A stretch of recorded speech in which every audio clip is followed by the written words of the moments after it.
Hi, my name is Ken Ham. I'm commander of the STS 132 Space Shuttle Atlantis crew. You're watching NASA TV.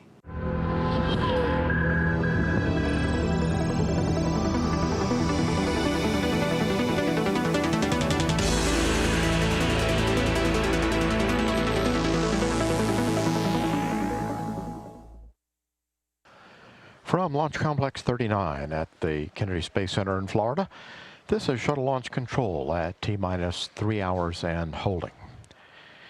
We are now about to enter the final 5 hours of the countdown for the launch of Atlantis on mission STS-132.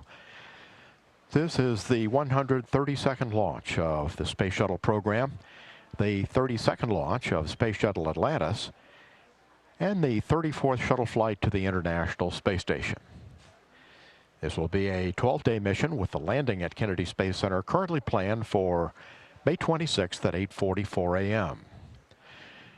There are 6 astronauts who will shortly be aboard Atlantis en route to a rendezvous with the International Space Station. There are 3 planned EVAs, or spacewalks, during the mission that will last approximately 6 hours. During the 1-week period that Atlantis will be docked with the International Space Station. We're entering the suit-up room now at the astronaut quarters in the Operation Checkout building. Here's our commander, Ken Ham, who has spent 13 days in space aboard Discovery on 124. Here's our pilot, Tony Antonelli. This is his second trip into space, having flown as a pilot on 119 aboard Discovery, which delivered a space station integrated truss segment and a pair of solar generating wings. Going over now to Garrett Reisman, MS-1 aboard Atlantis on STS-132. He'll be performing spacewalks 1 and 3. He holds a PhD in mechanical engineering and spent 3 months in space aboard the International Space Station.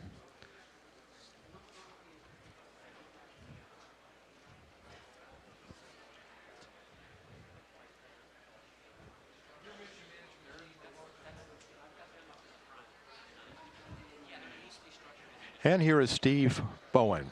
He's the first ever submarine officer selected by NASA to be an astronaut. He's mission specialist number 3 and will be doing 2 spacewalks, EVAs 1 and 2. This is his second spaceflight, having flown previously on Endeavour. Piers Sellers. This is his 3rd spaceflight, having flown on STS-112 on Atlantis and 121 aboard Discovery.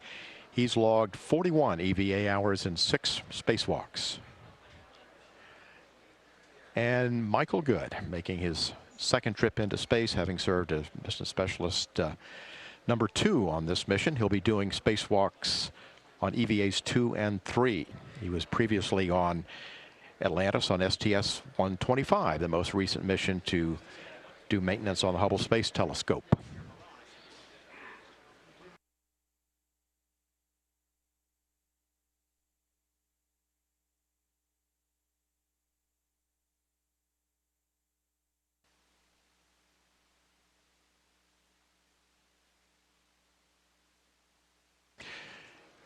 And here comes our STS-132 Atlantis crew, leaving the suit-up room, headed now for the elevator.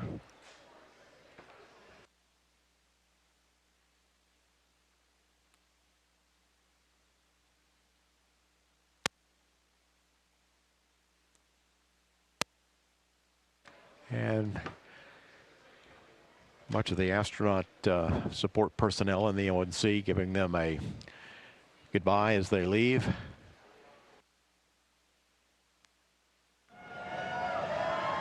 And here they come.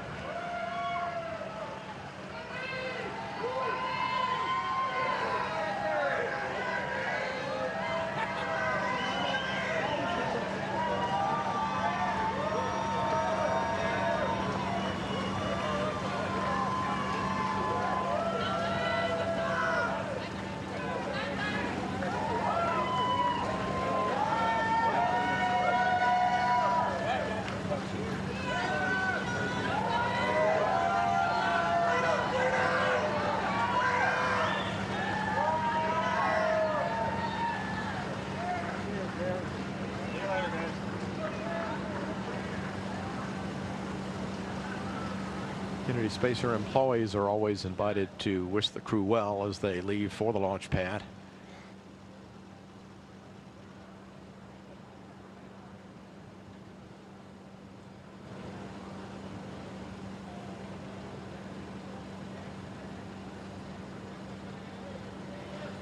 And they'll be escorted out to the pad by a NASA security van, as is customary, behind them. And there they go.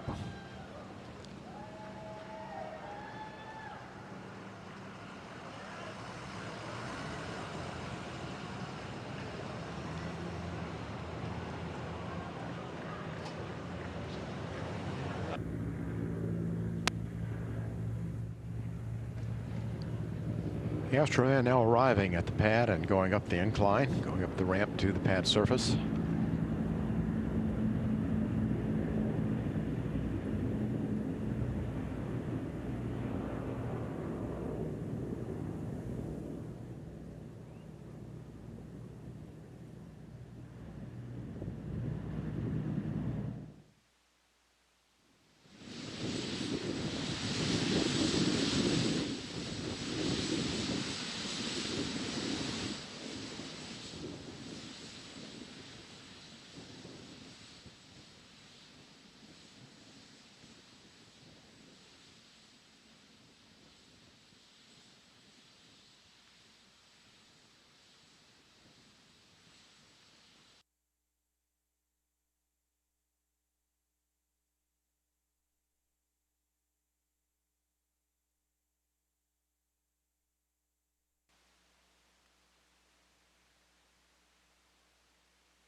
Here are the astronauts now getting off the elevator, ready to cross the orbiter access arm.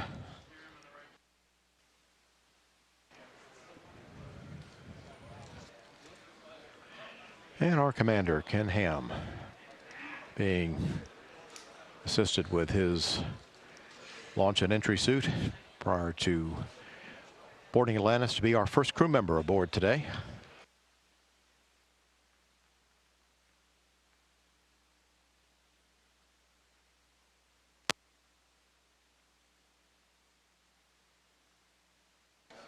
And here we see our commander being seated in the cockpit.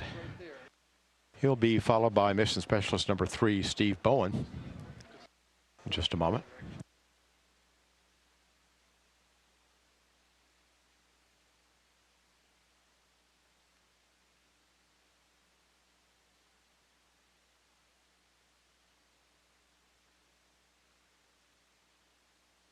And Mission Specialist number 3, Steve Bowen, being assisted with his launch and entry suit.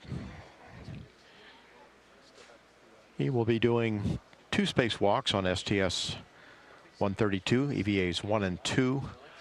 This is his second space flight, having flown previously aboard Endeavour on STS 126 in 2008, where he logged more than 19 hours of EVA time in 3 spacewalks.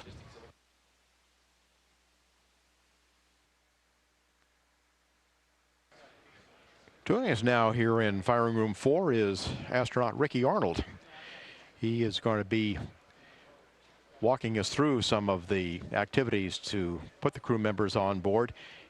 And I wonder, first of all, if you could give us a little bit of your impressions of what it was like to be in that white room and getting on board the shuttle right now. What are your your recollections? Over a year ago, and good morning. It was just a little over a year ago, and it was a good afternoon. It's something that was very familiar. We actually come down here a month before we launched to kind of do a dress rehearsal of all the activities. So, you know, the people, the faces, and all the procedures are very familiar. The only difference today is it's going to be for real.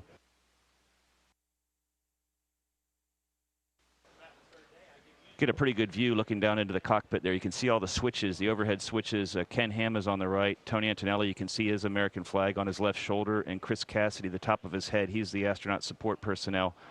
And getting in there's a little tricky. You'll notice when they were getting them in there early, you saw Chris being very careful with the guys' heads and helmets, because it'd be really easy to bump one of those switches right overhead.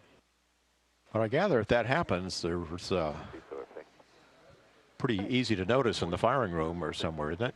Absolutely. Someone down here is paying close attention. And you can see Garrett Reisman getting strapped into that in the lower left-hand corner there. He's MS-1 on this mission. And his job really is to keep an eye on Tony, back him up, help him out. We got one of the big milestones prior to launch is the APU pre-start. Garrett will be making sure Tony gets all that right, although Tony will get it all right. And the next last person is Mike Good. He's actually MS2. He'll be the last guy getting strapped in here. Houston, MS4, come check. Hey, good morning, Piers. We're just enjoying your accent down here. How do you have us? Loudly clear, sir. Right.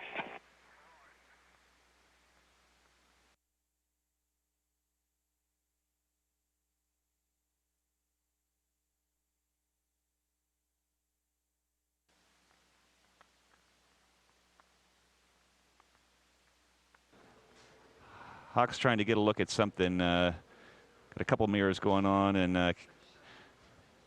yeah, it'd be nice to have a little bit of audio. Maybe it wouldn't right now.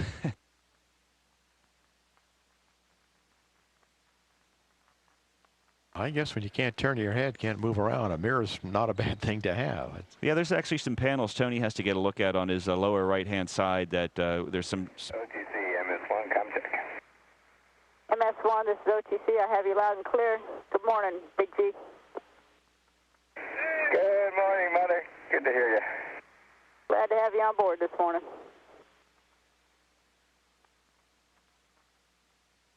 Garrett Reisman getting a comm check. Yeah, so there's actually some talkbacks on some switches back behind, right over Tony's right shoulder, that he can't really turn his head to see with the helmet on. MS1, come check. MS1, this is NTD. I've got you loud and clear. Good morning, Garrett. Good morning, Jeremy. Good to hear you. And they'll use these mirrors for taking a look at that. Houston, MS1, come check. Hey, good morning, Garrett. We got you loud and clear. How us? Good morning, Scorch. You're sounding especially handsome this morning. You scared me, dude. Thank you for using your sexy voice. And So, Mike Good coming into view in the MS2 seat, and Chris Cassidy will start working on him here shortly.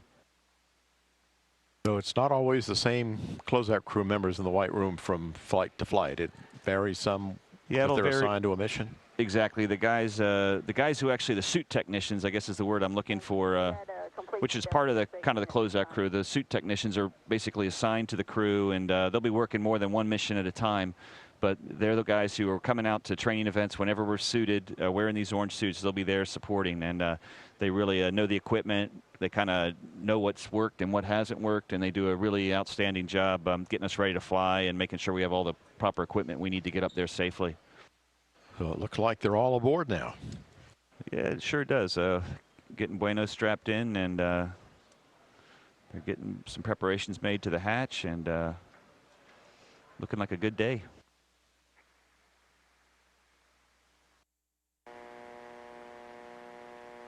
And attention on the net, this is the NTD performing the launch status checks. Verify ready to resume count and go for launch. OTC. OTC is go. TBC. TBC is go. PTC. PTC is go. LPS. LPS is go. Houston flight. Houston flight is go. Mila. Let's go. STM. STM is go. Safety console. Safety console is go. SPE. SCE is go. LRD. LRD is go. SRO. SRO is go. You have range clear to launch. And CDR. Atlantis is go. I copy all, and Launch Director NTD. Launch Director. Yes, sir, at this time, the launch team is ready to proceed. I copy that, Jeremy. Thank you. KC Chief Processing Engineer, verify no constraints to launch. No constraints. Thank you, Steve. Payload Launch Manager. Mike, for our Russian partners and the rest of the ISS processing team, we'll go. Copy that. Thanks, Bill. KC Safety and Mission Assurance. KC Safety and Mission Assurances, go, Mike. Thank you, Mark. Range weather. Weather has no constraints for launch, Mike. Copy. Ops Manager.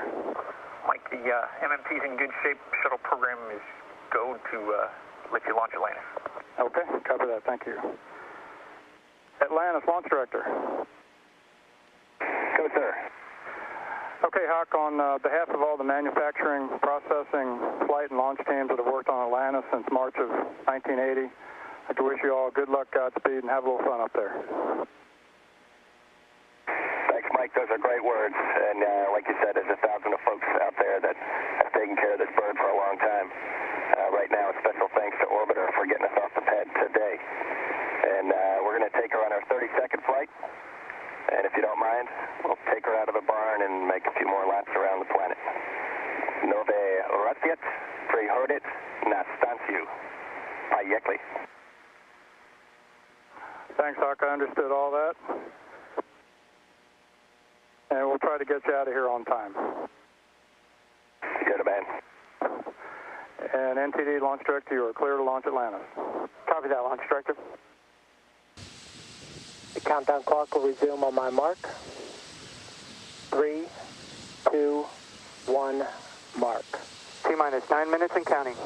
GLS auto sequence has been initiated.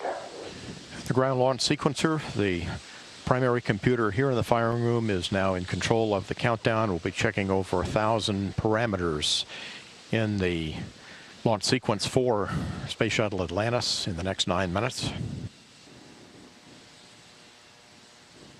Beginning now to retract the crew orbiter access arm. Let's go for orbiter access arm retract. Atlantis crew, our team has worked hard, and it's with great pride that we send the first-class crew of Atlantis to the International Space Station with the mini research module to be installed. Well put. Teresa Annulus, our orbiter test conductor today from United Space Alliance. GLS is go for orbiter APU start. CLT, perform APU start.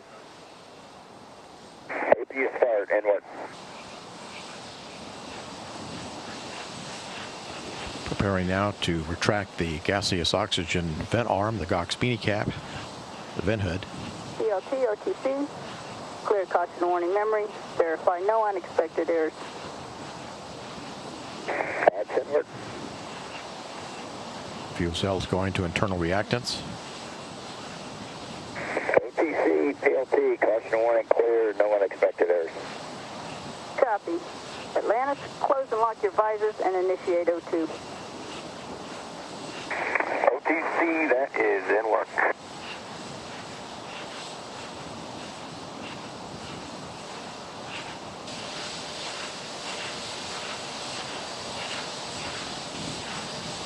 Firing chain is armed, sound suppression water system activated.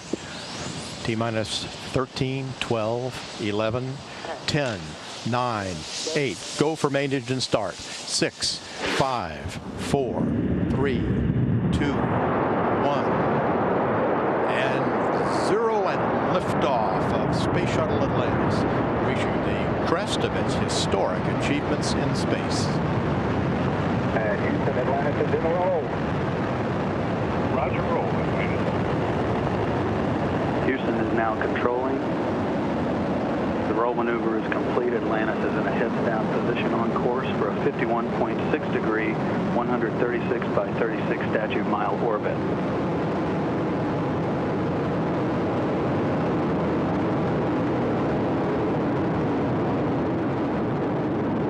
The three main engines on Atlantis have now been throttled down to 72% of rated thrust as the orbiter prepares to pass through the area of maximum dynamic pressure on the vehicle in the lower atmosphere.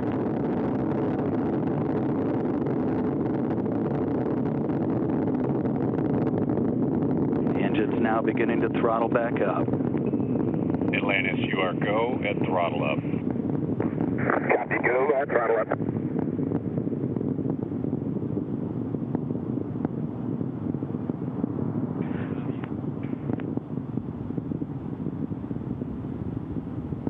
All three engines looking really good, back at full throttle now at liftoff. The fully fueled shuttle, boosters, and external tank weighed 4.5 million pounds. It now has burned half of that liftoff weight in propellant. 1 minute, 30 seconds into the flight. All three auxiliary power units that provide hydraulic power to the orbiter's systems in good shape, as are the fuel cells providing electricity to all of the systems on board. Atlantis is already 19 miles in altitude, downrange from the Kennedy Space Center, 20 miles, traveling 2,500 miles per hour. Coming up on staging, the point at which the twin solid rocket boosters burn out and separate from the orbiter.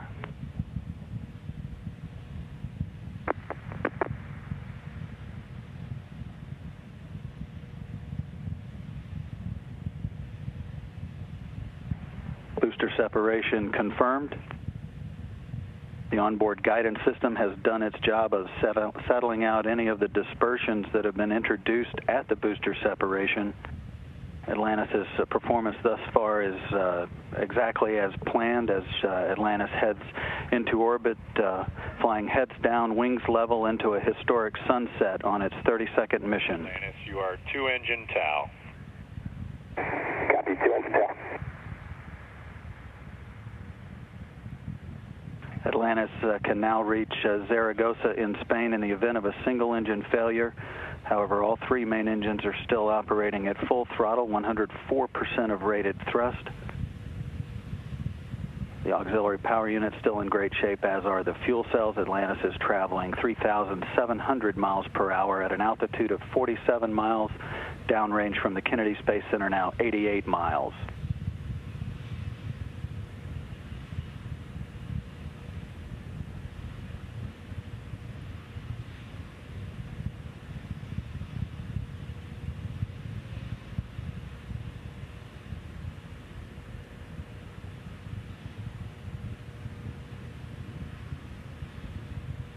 Atlantis is getting a boost from the orbital maneuvering system engines on the tail of the vehicle. Those have been burning now for about 1.5 minutes.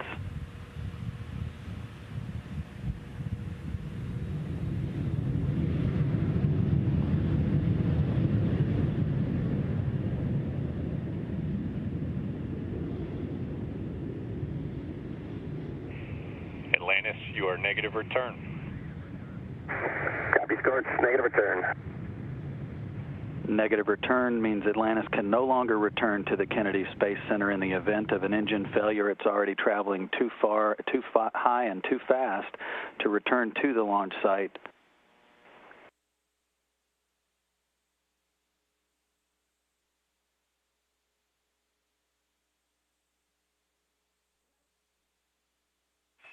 Atlantis, you are press to MECO and single engine Zaragoza 104. Copy, press to MECO, single engine Zaragoza 104. And Scorch, I got the roll. Lucky dog.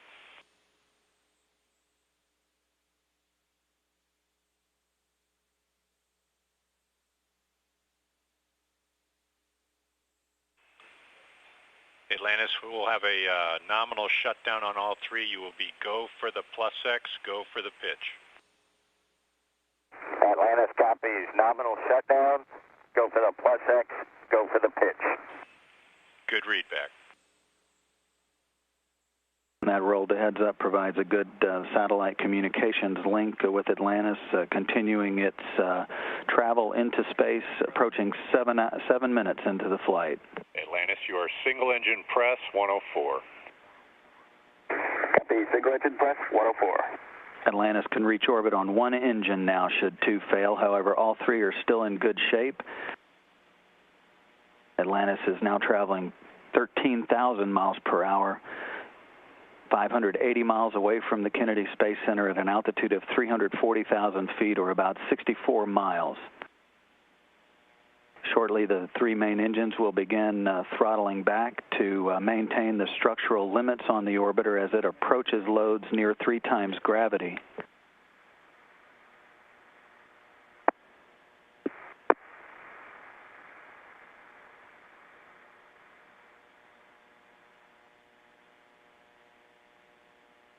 All quiet here in Mission Control with all systems in great shape. Atlantis is traveling 15,500 miles per hour, approaching 8 minutes into the flight, downrange 740 miles at an altitude of 64 miles, 337,000 feet.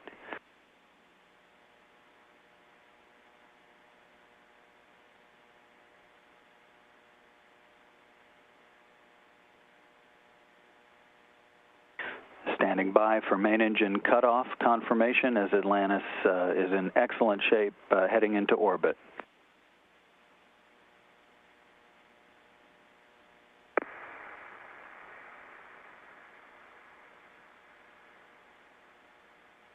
Main engine cutoff confirmed, standing by for separation from the external fuel tank.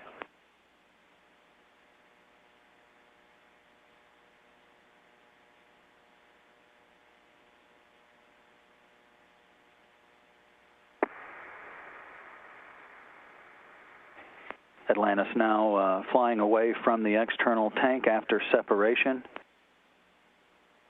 Plus X burn maneuver being performed by Commander Ken Ham.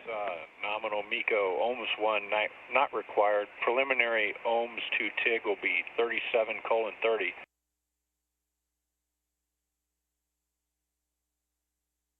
We are now getting our first look of the external tank as it drifted away from Space Shuttle Atlantis soon after the shuttle reached orbit after its 8.5-minute ride into space earlier today.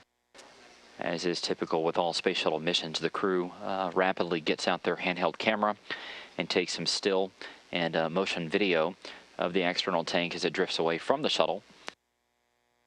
This gives the ground teams an idea of exactly how the foam on the external tank fared to make sure that all of it stayed in its proper position. You can see some of the cryogenics from inside that tank still venting as the tank separated from Space Shuttle Atlantis. That tank also has what are known as tumble jets installed on it that enable the tank to basically flip end over end to ensure that it actually breaks up as expected. As it goes back down into the Earth's atmosphere, it disintegrates.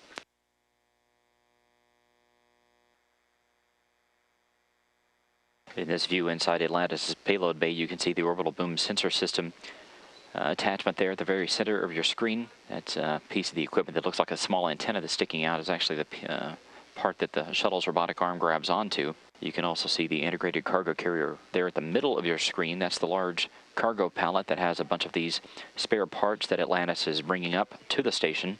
On the front side of it there, you can see the spare space-to-ground antenna. Looks like a small satellite dish. On the back side, which is not in this view, but you can see the batteries that are bound for the port truss. Those will be installed on some of the spacewalks planned for this flight. There's some old batteries that will be retrieved and put back onto this cargo pallet and brought back in Atlantis' payload bay. But that entire pallet with all the spare parts located on it currently weighs 8,330 pounds. It'll come back weighing right at 6,000 pounds, a little bit less, but still fairly heavy nonetheless. But all of the spare parts that is coming up on this cargo pallet will ultimately be installed on what is known as external stowage platform number 3. This is exactly what it sounds like, a large stowage platform and pallet that is out on the station's truss. This particular one, ESP3, is out on the left-hand side, the port truss. There is quite a number of spare parts out on the ends of the station's truss structure, so that if those are to ever be needed, they are fairly handy for the crew to go out and get and to install.